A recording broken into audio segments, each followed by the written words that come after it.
उनको घुसपैठियों का मत चाहिए, घुसपैठियों का वोट बैंक चाहिए।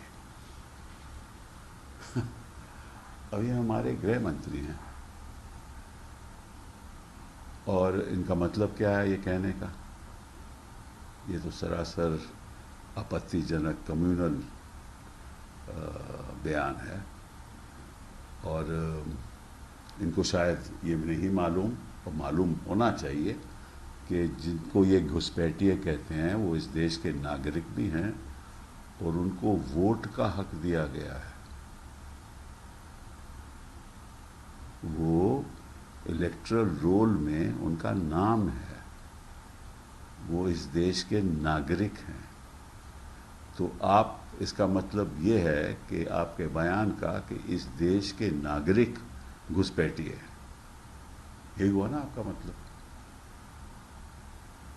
तो आप होम मिनिस्टर हो इस देश के, आपने संविधान की ओथ ले रखी है कि किसी के साथ आप भेदभाव की बात नहीं करेंगे, ये आपने शपथ दे रखी है, और अपने ही नागरिक को आप घुसपैठिया कहते हो।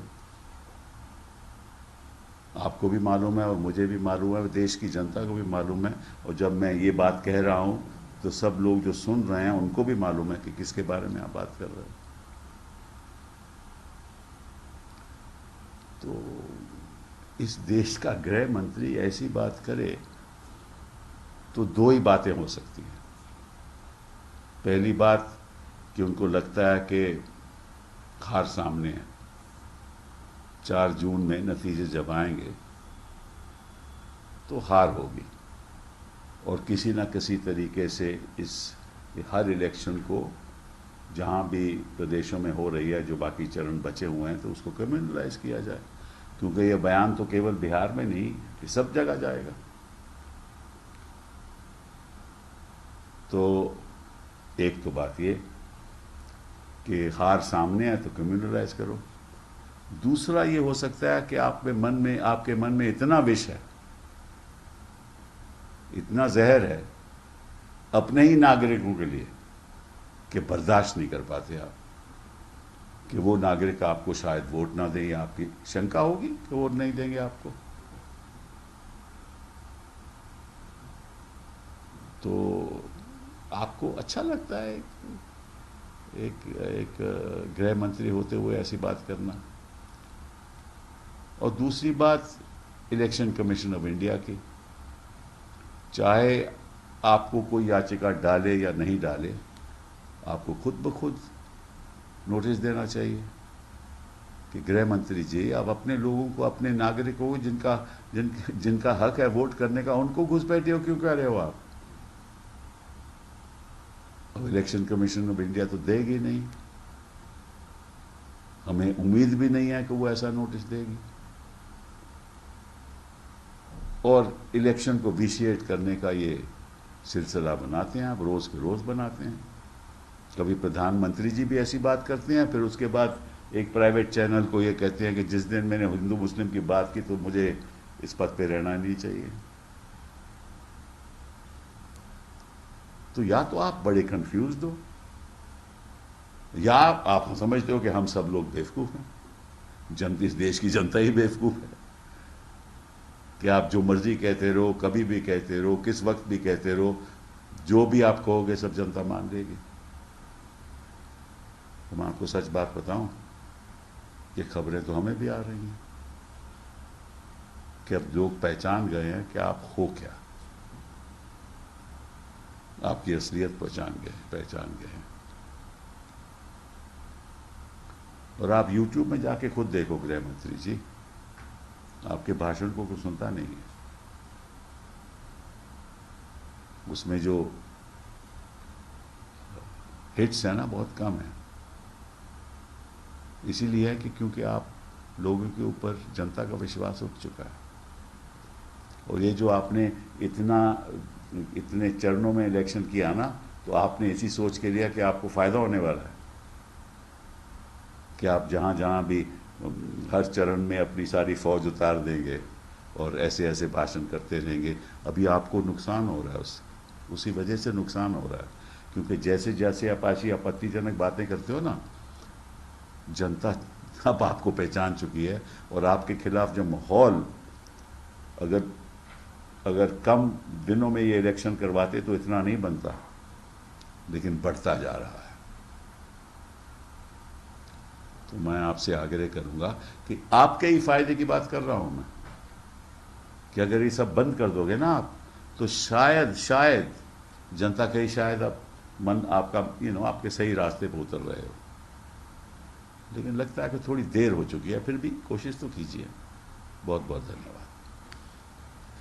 कपिल जी, जिस तरह से बार बार धार्मिक आधार पर वोट मांगने की कोशिश हो रही है, कांग्रेस और आप लोगों की तरफ से इलेक्शन कमीशन में कंप्लेन भी उन लोगों के खिलाफ नहीं करे, जबकि बीजेपी की तरफ से राहुल गांधी के खिलाफ कई बार इलेक्शन। अरे भैया, हम कंप्लेन करते हैं तो नोटिस पार्टी को जाता है, वो नोटिस भी नहीं है।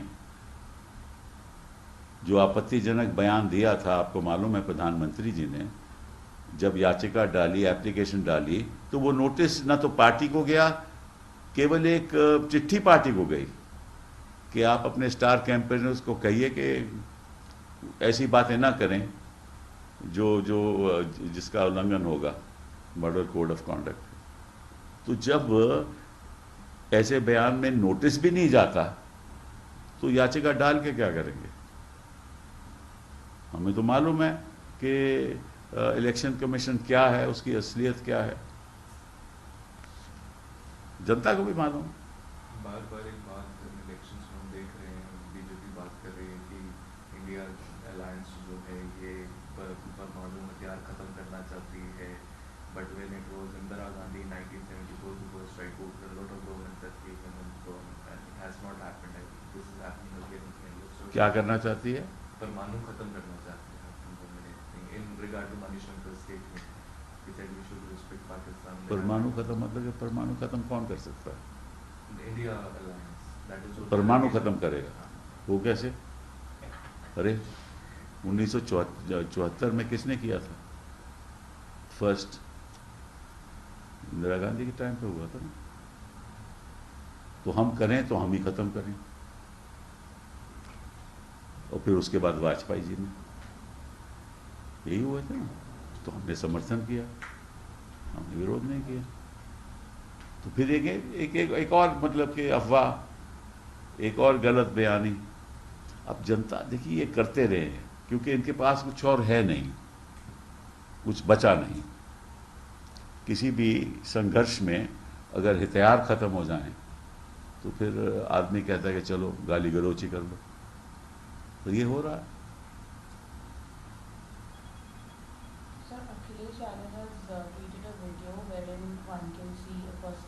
Eight times, 8 बार उन्होंने वोट दिया। अब तो ये तो होगा इस चुनाव में। अगर ईवीएम में गड़बड़ी होती है तो वोट बीजेपी को जाता है। अगर ऐसे पकड़े जाते हैं लोग तो बीजेपी को वोट दे रहे हैं। तो क्योंकि इनको मालूम है कि सही तरीके से तो इलेक्शन जीत नहीं सकते हैं, तो कुछ गलत ही रास्ते अपनाएं, उनमें से ये एक है। और ये तो कुछ भी नहीं। इनके जो शासन की जो पुलिस फोर्स है, वो तो लोगों को वोट नहीं देने देती।